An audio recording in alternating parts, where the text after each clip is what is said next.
Graças a paz, meus irmãos, é um prazer estar aqui mais uma vez, compartilhando o estudo do nosso Senhor Jesus Cristo. Nós vamos ah, continuar o nosso estudo sobre os ofícios de Cristo, né? Nós passamos pelo profeta, passamos pelo sacerdote, hoje nós vamos falar sobre o rei. Mas antes disso, vamos orar ao Senhor, pedir para que Ele nos abençoe, para que Ele perdoe os nossos pecados, para que a Tua graça possa estar conosco nesse dia. Vamos orar. Deus, nós te bendizemos e te adoramos, Senhor, porque Tu és digno de toda a honra e de toda a glória. Tu és o cabeça da igreja, Senhor. Tu és o dono de todas as coisas. Ó Pai, nós te adoramos, Senhor Deus, porque Teu Filho Jesus veio e se entregou, mas ressuscitou ao terceiro dia para que possamos ter uma plena uma plena comunhão contigo. Pedimos, ó Pai, então, em nome do Seu Filho Jesus, que o Senhor perdoe, Senhor, os nossos pecados, que o Senhor, pela graça de Jesus, venha falar conosco nesta noite e te oramos, Senhor Deus, para que o Senhor receba a nossa adoração, o nosso culto, para que o Senhor receba, Senhor Deus, o nosso estudo aqui, Senhor Deus, para a honra e para a glória do Teu santo e precioso nome. Em nome de Cristo Jesus. Amém. Irmãos, vamos ler lá no Salmo número 2. Salmo número 2. Nós leremos os versos de 1 até o 12. Salmo 2. Todo o Salmo. Então, vamos lá. Porque se enfureceram os gentios e os povos imaginam coisas vãs? Os reis da terra se levantam e os príncipes conspiram contra o Senhor e contra o seu ungido, dizendo: rompamos os seus laços e sacudamos de nós as suas algemas. Ri-se aquele que habita nos céus, o Senhor zomba deles. Na sua ira, a seu tempo, lhes há de falar, e no furor os confundirá. Eu, porém, constituí o meu rei sobre o meu santo monte e proclamarei o decreto do Senhor. Ele me disse: Tu és o meu filho, hoje te gerei, pede-me, e darei as nações por heranças e as extremidades da terra por tua possessão. Com vara de ferro as regerás e as despedaçarás como um vaso de olheiro. Agora, pois, ó reis, sede prudentes, deixai-vos advertir, juízes da terra, servi o Senhor com temor e alegrai-vos nele com tremor.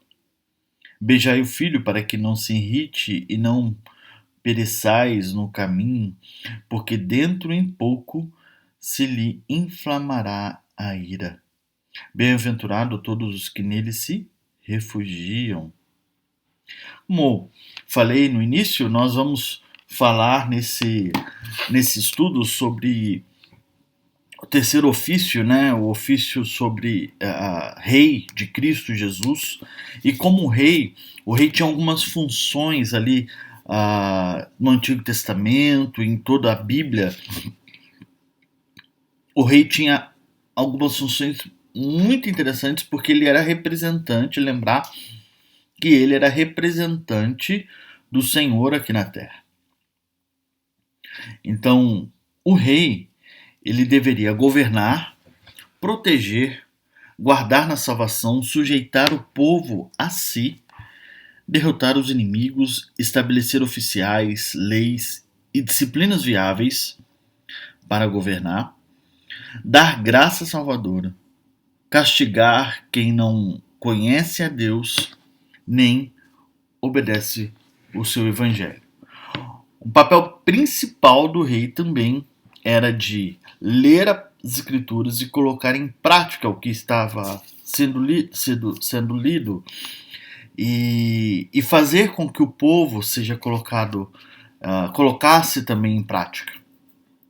Em Cristo Jesus, na sua encarnação, como vemos nos versos 6 e 7 desse nosso salmo, que diz assim, ó: Eu, porém, constituí o meu rei sobre o monte Sião, proclamarei o decreto do Senhor. Ele me disse: Tu és meu filho, eu hoje te gerei. A encarnação dele é a base do seu reinado.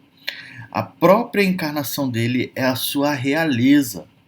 A própria encarnação de Cristo mostra essa realeza. Mas algo interessante para a gente entender, e remete muito ao que vivemos semana passada,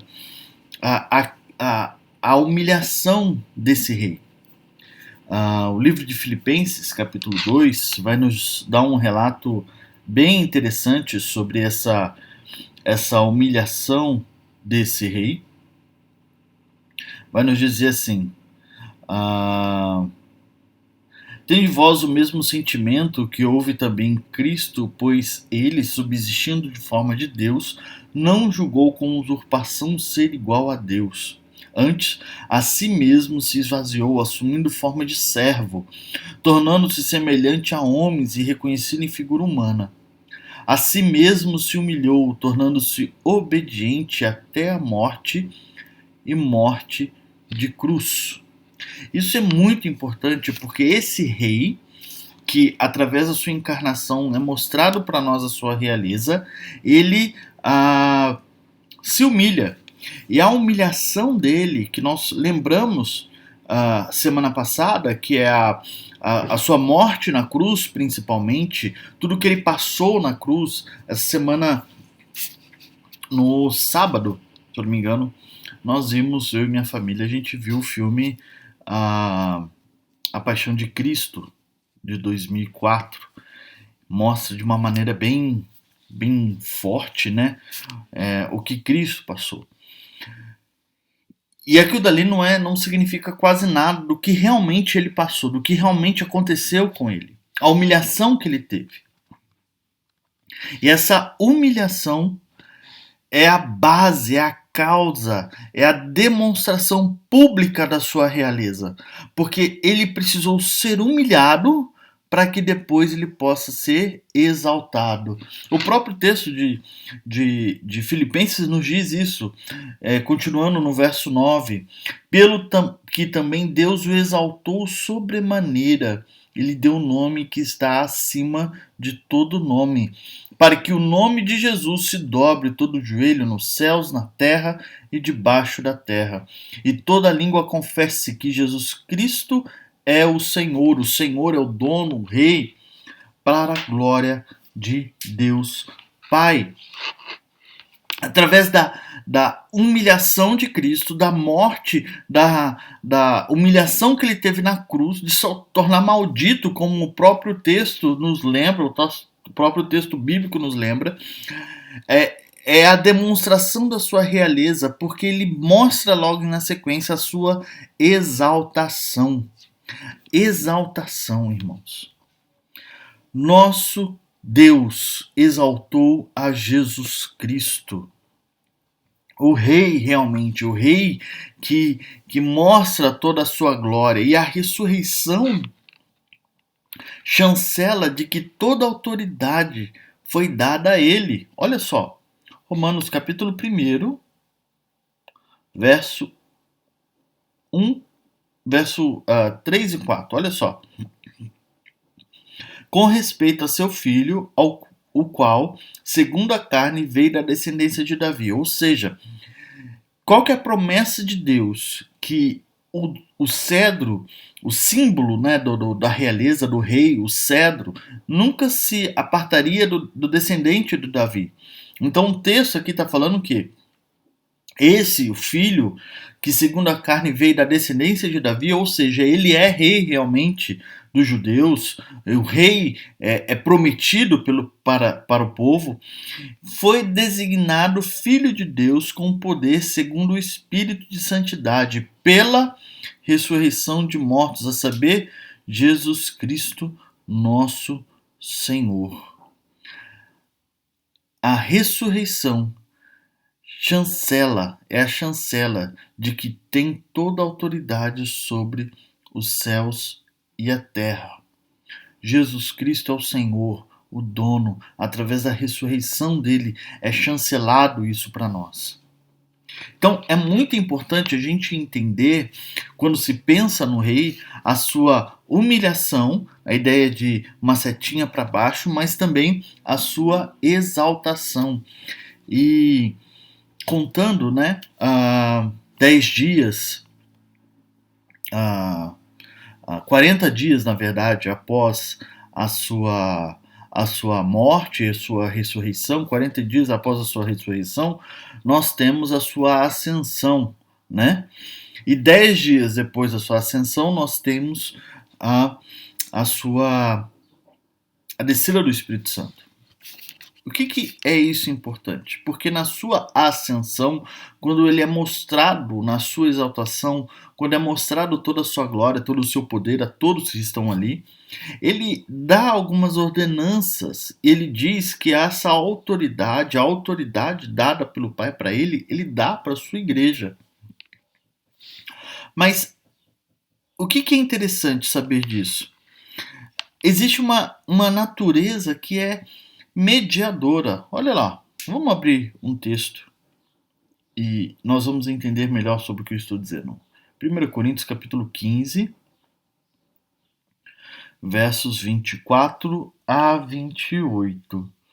Diz assim: E então virá o fim, quando ele entregar o reino ao Deus e Pai, quando houver destruído todo o principado, bem como toda potestade e poder, porque convém que ele reine até que haja posto todos os inimigos debaixo dos seus pés.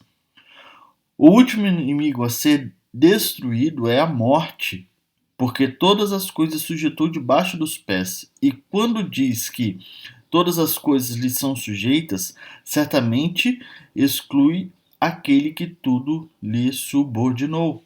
Quando, porém, todas as coisas lhe estiverem sujeitas, então o próprio Filho também se sujeitará àquele que todas as coisas lhe sujeitou, para que Deus seja tudo em todos. O que ele está querendo dizer aqui? E eu vou trazer um pouco depois para frente a ideia de autoridade que foi nos dada. Nós entendermos melhor aqui.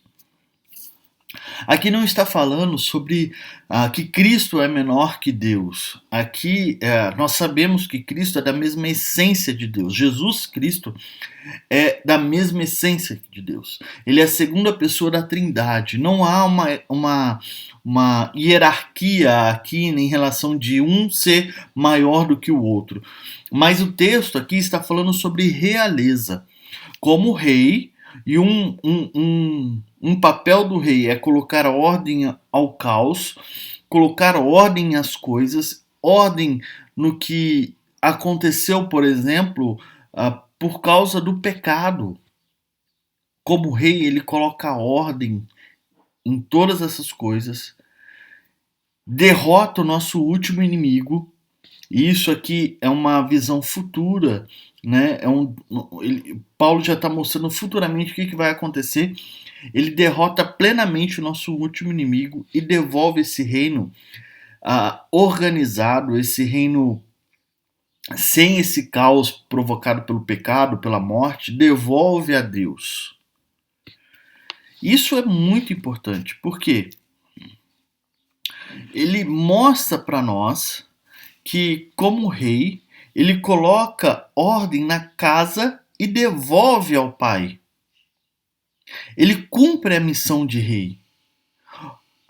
A função de rei tem um fim, e esse fim é quando ele devolve essa casa organizada ao pai novamente. Ele restaurou, então, o domínio que deveria existir dos homens lá no Éden, onde Adão não subjugou a natureza, pelo contrário, deixou que a serpente entrasse no jardim e deturpasse o que o próprio Deus falou. Nosso domínio sobre a criação é colocado sobre o nosso domínio da criação é colocado sobre o nosso governo por Cristo Jesus. Isso é muito importante, por quê? Como colocando a ordem a esse caos, os milagres de Cristo é mostrado que Jesus está colocando essa ordem. Os milagres é para colocar a ordem nessa criação caída. Por exemplo, ele cura um coxo, ele cura um cego de nascença, ele faz ressuscitar pessoas, ele acalma a tempestade. Quem acalma a tempestade? Então ele coloca ordem a essa criação caída. Ele começa a fazer isso. E por causa da obra de Cristo Jesus, de colocar ordem a esse caos, é possível então futuramente o homem reinar a terra como pela obra de Cristo Jesus. Eu quero trazer um exemplo. Os irmãos devem conhecer o livro As Crônicas de Nárnia, de C.S. Lewis. E uma parte do livro que é bem conhecida, que é a feiticeira, o leão, a feiticeira e o guarda-roupa, vai contar que existem 4 meninos, os filhos de Adão, que é conhecido em Nárnia, né? E fala que a profecia dizia que quando eles voltassem a Nárnia, eles reinariam. Só que existe um caos ali em Nárnia. A feiticeira está governando ali. Ela traz o inverno, ela traz o frio para a região ali. Os animais, os moradores, melhor dizendo, os moradores de Nárnia não estão mais em harmonia com tudo que está acontecendo. E Aslan, que é o leão, ele está distante, ele está longe. Até que um dia ele volta. E ele voltando, ele coloca ordem em todas as coisas. Ele coloca ordem em Nárnia. As coisas começam a voltar ao normal. A feiticeira é destruída. E quando a feiticeira é destruída, ele sai de cena e, através da obra dele, do que ele fez, os 4 filhos de Adão,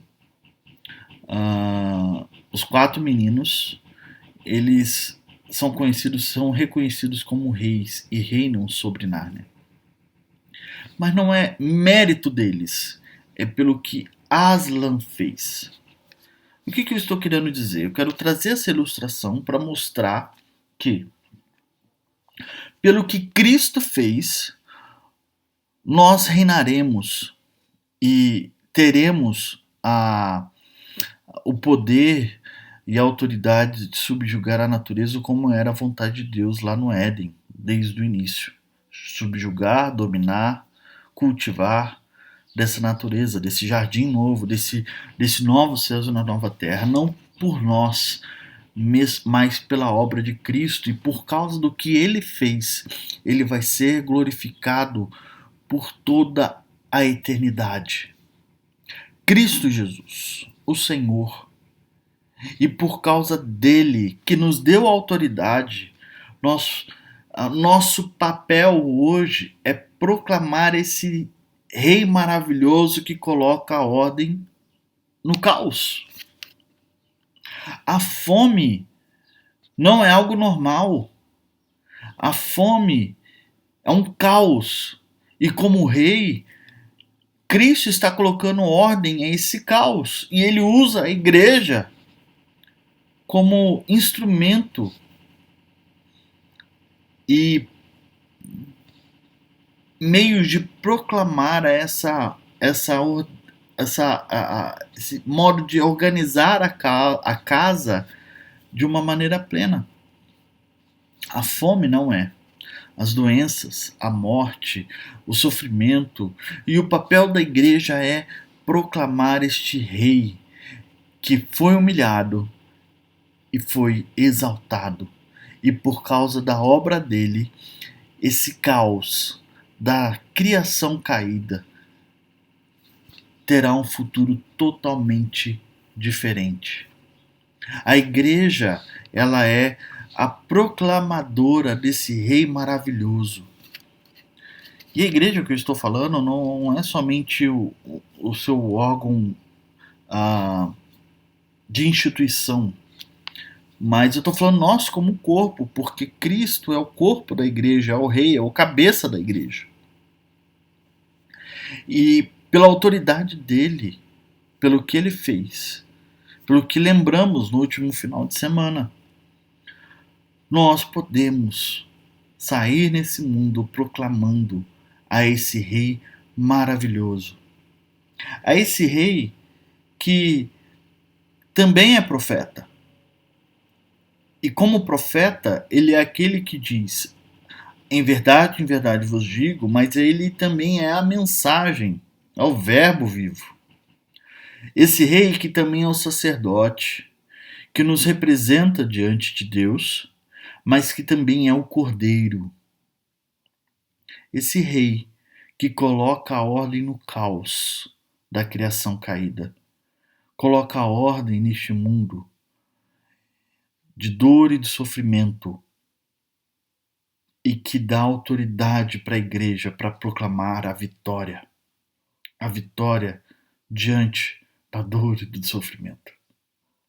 Esse rei tão maravilhoso que é exaltado pelo próprio Deus, pelo próprio Pai, e que um dia devolverá a casa em ordem a Deus por causa do que ele fez, por causa da sua obra. Deus seja exaltado, Deus seja glorificado, Deus seja bendito por toda a eternidade pelo que Cristo fez na cruz do Calvário, pela sua ação na cruz do Calvário. E ansiamos plenamente um dia que, como diz lá em 1 Coríntios capítulo 2 e capítulo 15, ansiamos que todas as coisas sejam colocadas debaixo dos pés de Cristo. E quando diz que todas as coisas lhe serão sujeitas, certamente exclui aquele que o subordinou, ou seja, exclui a Deus. Todas as coisas serão colocadas aos pés de Cristo, já estão colocadas aos pés de Cristo. Isso é muito interessante porque o reino de Deus, esse reino que